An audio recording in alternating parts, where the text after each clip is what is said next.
Hi, welcome back to Mel's Health. I'm Mel and I make videos about life after pulmonary embolism. So just a really quick one today. I am just over a month post my last BPA lung surgery and I'm just going to give a little update on how things are going. So although I'm still very much in recovery and will technically still be in recovery for up to 6 months, things are going pretty good in the heart and lung department. So in this video, I'm just gonna go through some stairs comparisons so you can see the before and after leading up to me being a month post surgery, and talk about my 1 month follow up with the pulmonary specialist as well. Okay, so easy topic first. Last week I went back to Vancouver to see my pulmonary specialist, the same doctor who did my right heart catheterization back in November of 2024.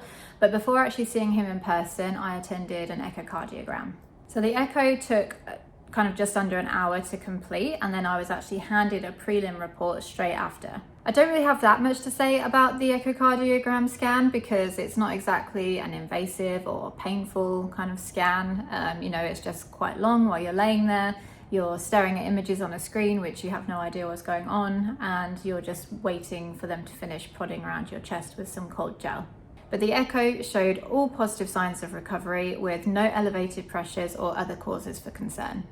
So the pressures from the echo, which I did say in my last video are more of an estimate compared to the actual right heart catheterization procedure, because this is just an ultrasound, but the pressures taken from this follow-up appointment sat at 16, which is just one higher than the 15 reading that I had in my very last session in Toronto, but still not within the concerning range at all.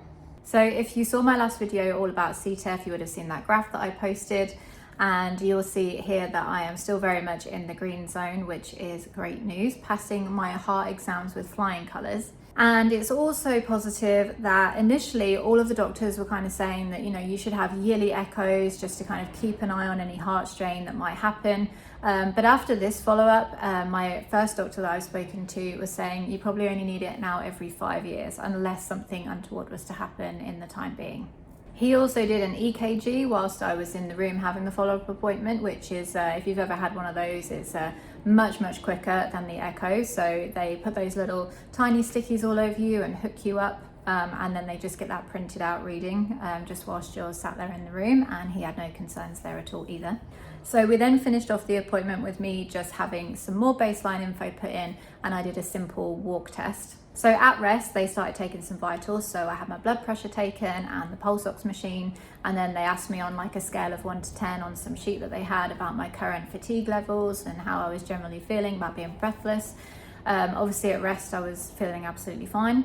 And then for 8 minutes, you have to walk up and down at a pace that's slightly faster than your normal walking pace. So between 2 points in a corridor, I just paced up and down for 8 minutes at quite a fast pace because I really wanted to kind of test myself as well. So I was going kind of a really fast walking pace for that time. And you just keep doing that over and over and over again until they call time. So bang on 8 minutes, he just came to the part of the corridor I was in, and we immediately took the vitals again. So I had the blood pressure, had the pulse ox, and then they made me go on the scale. And I think I reported to be like a 2. Like it really didn't faze me at all, just this walking on a flat at quite a fast pace. So it was just one of those kind of baseline tests where it just shows that you're pretty much just doing fine. So after that appointment, it was just all happy days there, and like nothing serious to report. It has been a complete success story. Everything is going as well as it possibly can at this point in time. And so the only next step that is currently left from the professionals being involved right now is I have a follow-up phone call with Dr. Maffeld, who was the doctor who did my BPA surgeries in Toronto last month. So he is due to call me in like another couple of weeks time, so that it's like 6 to 8 weeks post-op.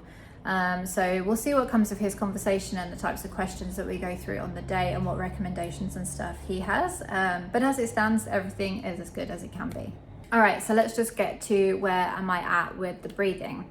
So it is still very much night and day to me and others around me compared to what I was like before. I did post a video from my first time out biking on the e-bike, but I've been out biking quite a few different times, and it is absolutely crazy how not out of breath I am after going long distance. So I've been out biking a few times since that last video, and I've gone like 2 or 3 times the difference, and the breathing is so noticeable, to the point where between me and my husband, I have been less out of breath than him when we've gotten to certain stopping points.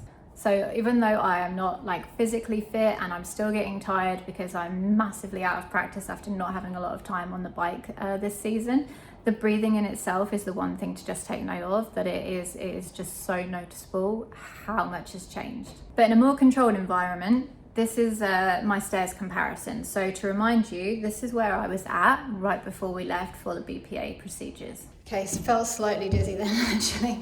I have to really look where I'm going. Okay, and here we are.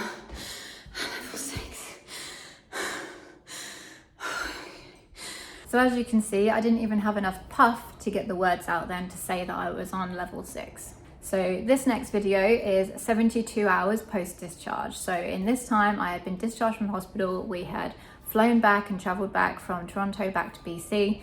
And I was in that kind of like mode of just like, oh, I really want to see how different everything is. So this is literally 3 days out post-surgery, and this is me at the top of the stairs.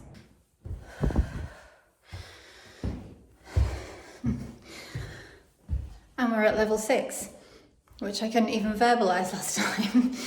Here we are. I completely lost my voice by this point. I'm definitely still out of breath, but we are 72 hours out, and I would say I feel a hell of a lot different to what I felt last time I was up this high. And finally, this was me today.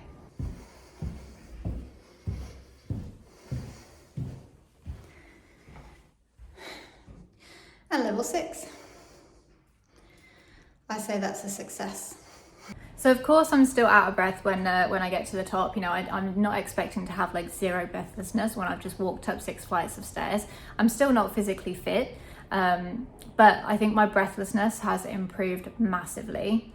And this is only a month out without a whole lot of exercise to improve my overall fitness. So I see this as just like basic natural progression from my body healing itself over the last 4 to 5 weeks. So now what I think is that as I continue to be more active and actually focus on getting out more and doing more exercise, this can only get better.